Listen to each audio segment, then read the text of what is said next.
আমি অনেকগুলো হাদিসও দেখতেছিলাম। তো আপনি বলেন তো একটা হাদিস, দুই একটা হাদিস বলবো, একটা বলেন।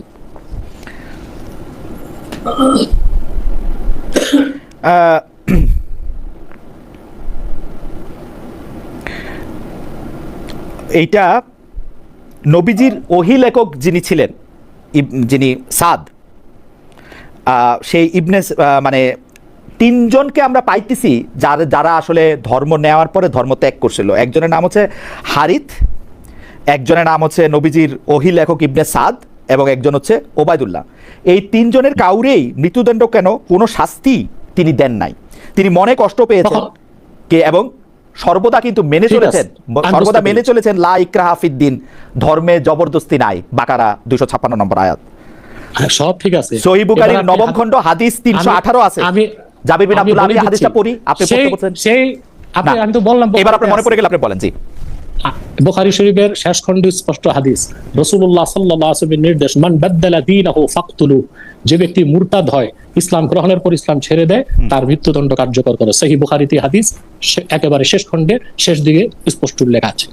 এখন যাদেরকে রাসূলুল্লাহ সাল্লাল্লাহু আলাইহি ওয়াসাল্লাম মৃত্যুদণ্ড দেন নাই, তখন পর্যন্ত মুরতাদের শাস্তি মৃত্যুদণ্ড এই হুকুম বলবৎ হয় নাই।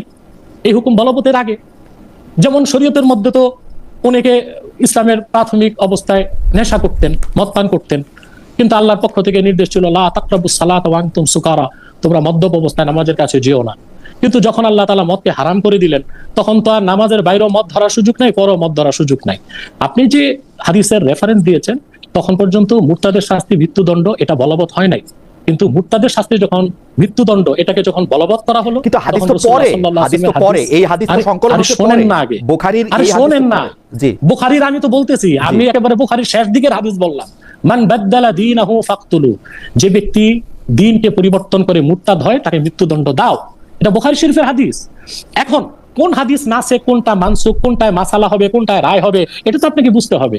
আপনি হাদিস শরীফ থেকে একটা হাদিস বের করে দিলেই তো আর হবে না, সেটার ব্যাখ্যাও তো আপনাকে দেখতে হবে। কি করলে হবে? এখন কি করলে হবে? মাদ্রাসায় ভর্তি হতে হবে, নাহও সরফ পড়তে হবে, 12-14 বছর ফিকহ, তাফসীর, উসুল পড়ার পর যখন বুখারী শরীফ ধরবেন তখন বুঝবেন। আর এমনি বাংলা তরজমা পড়ে কিছু বুঝবেন না। ওকে, এটার জন্য একটা উদাহরণ মতো করে তরজমা করা যায়, যদি আপনি রাগ না করেন, আমি একটা উদাহরণ দিই।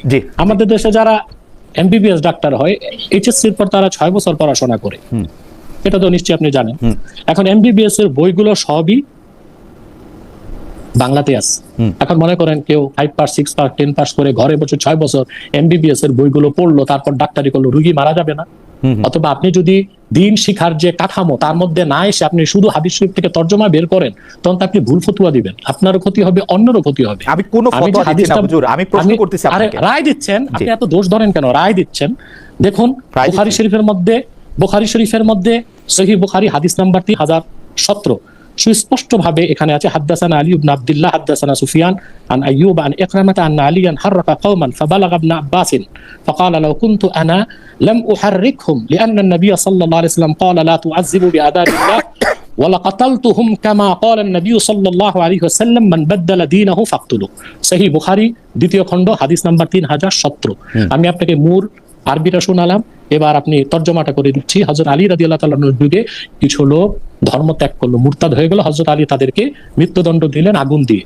হযরত ইবনে আব্বাস শোনার পর বললেন যে না, রাসূলুল্লাহ সাল্লাল্লাহু আলাইহি ওয়াসাল্লাম মৃত্যুদণ্ডের ক্ষেত্রে আগুন ব্যবহারকে নিষেধ করেছেন, বরং আমি হলে তাদেরকে তরবারি দিয়ে মৃত্যুদণ্ড দিতাম, কারণ রাসূলুল্লাহ সাল্লাল্লাহু আলাইহি ওয়াসাল্লাম ইরশাদ করেছেন মান বাদদালা দীনাহু ফাকতুলু, যে ব্যক্তি দ্বীনকে পরিবর্তন করে, অর্থাৎ ঈমান আনলো না, তার প্রতি বাড়াবাড়ি চলবে না। সে মুসলিম না হোক, ইসলামের পক্ষ থেকে কোনো আপত্তি নেই, কিন্তু ইসলাম গ্রহণ করার পর ইসলাম ছেড়ে দেওয়া, সেটা ইসলাম দ্রোহিতা। যেভাবে পৃথিবীর প্রতিটি রাষ্ট্রে রাষ্ট্রদ্রোহিতার শাস্তি মৃত্যুদণ্ড, ইসলাম দ্রোহিতার শাস্তিও সেজন্য মুরতাদের মৃত্যুদণ্ড।